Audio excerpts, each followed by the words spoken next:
My name is Alan Denver. I'm a longtime Woodinville resident. I'm a parent here. I've got 6 kids. 5 of those kids are adopted. 2 of those adopted kids are African-American, beautiful African-American girls, 18 years old, graduating from Woodinville High School this year.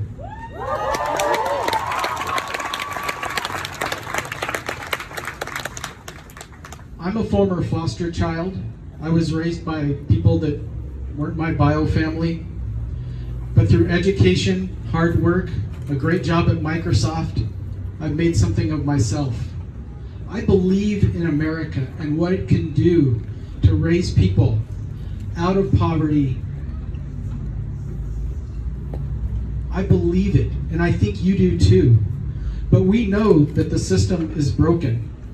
And you may say, you may look at me and go, what's this white guy up here talking about? But I assure you, the blood that runs through my veins is Hispanic and Native American. I'm from the mixed blood Uinta tribe of southern Utah. I understand oppression. It's been in my family. It's been in my immediate family also. And I want to tell you a little story. You see, we're infertile, and so we wanted to adopt to build our family. And we did. And regardless of any of my background, I feel like I'm just an American. But all of my experiences in life have led me to be deeply involved in causes that have to do with youth education and youth development. That's why I volunteer with the Boy Scouts as a Little League umpire with Woodinville Little League, teaching computer science in high schools. I stand today with countless others condemning the treatment of George Floyd, resulting in his death. This is the USA, and we are better than that. I also stand with those condemning violence against police officers and destroying of property in violent protest or looting. I do not subscribe to the thought that all cops are bad. Statistics can be manipulated on all sides of the issue of racial bias in the justice system. You have to choose what you believe, but it's my hope that you will open your eyes to the overwhelming evidence of the bias in our systems. Whether the disproportionate number of black men on death row, the number of black men incarcerated, black altercations with police, black children in the foster care system, or any number of indicators that blacks are unfairly treated by our systems. The systems need to be fixed. Yes. But it's not just the systems. You see, systems are just made up of people. People need to be fixed too. My perspective, raising white children and black children side by side, has given me a very unique perspective, and that's why I wanted to share it today, because not everybody has this opportunity to see what it's like, to see how children are treated when they're white, or children are treated when they're black, when they come from the exact same family and they're in the exact same situations. Whether it's poor treatment of my black children by fellow students, or unfair treatment of my black students by those in authority, or how my black children are treated different by local retailers, I know bias exists at all layers of our society. I'm going to give you just a couple of examples. I dropped off my white daughter for makeup at the local drugstore.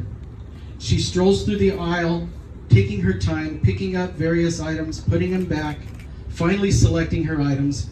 As a dad, it seemed like it was an eternity. Yeah, that's a joke. You can laugh. It's okay. Same drugstore, same makeup aisle. Now one of my African-American daughters is shopping. She's shadowed by an employee, asked repeatedly if she needs help, made to feel rushed. It's easy to dismiss this if it were just one isolated incident, but this kind of stuff happens every day, all the time, in countless ways. It's time to put a stop to this kind of stuff.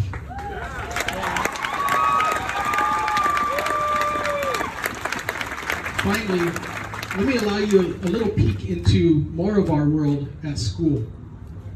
We love North Shore School District. We've been well supported in our children's education. My daughters and all of our children have had challenges and triumphs just like any student, but there's been also a few low spots. I could talk about how my children were introduced to the N-word at middle school, and that experience hasn't stopped throughout the rest of their education. I could talk about how virtually every social studies assignment in school was from a white, Eurocentric point of view. One history assignment related to immigration asked my children several questions related to this central question. Why did your ancestors want to come to America? Can you imagine the anguish that my children felt at struggling through such an assignment? Your white children don't have to endure that kind of thing. But I'm not going to talk about that. Instead, I'm going to talk to you about my girl's hair. Come on. First, if you don't know how significant black hair is, rest assured, it is deeply significant. Good hair in the black community is a sign of love. Someone was willing to spend hours making another person beautiful. A mother with a daughter, an aunt, a grandmother. I assure you, it's quite a production.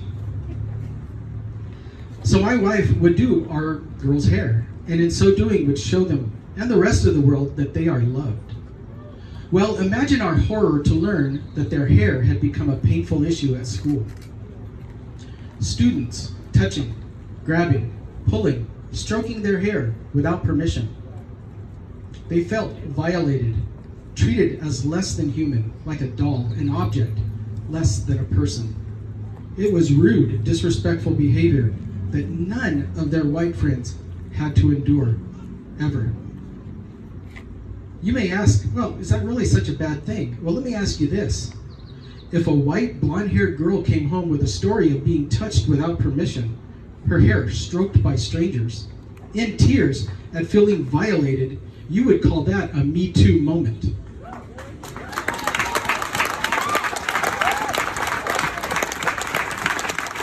It's happened to my daughters repeatedly. Now you may offer, well, they're just children making innocent mistakes. But when I tell you that teachers and staff were also doing it, I knew we had a bigger problem. Now you see, those in authority had treated my girls in an offensive manner. How do I teach my girls to advocate for their right to their own body when such a power imbalance exists? How do I instruct a child that it's okay to ask an adult, please don't touch my hair without permission?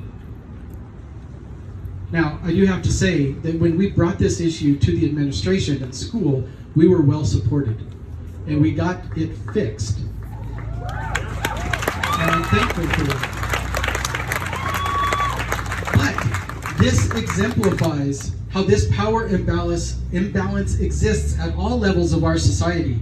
It's not just that we need black men to stop being brutalized by those in authority. We need everyone to recognize that respect, dignity, and fairness are needed at all levels of our society, and it starts with each of us in the smallest of ways, because this is the USA, and we are better.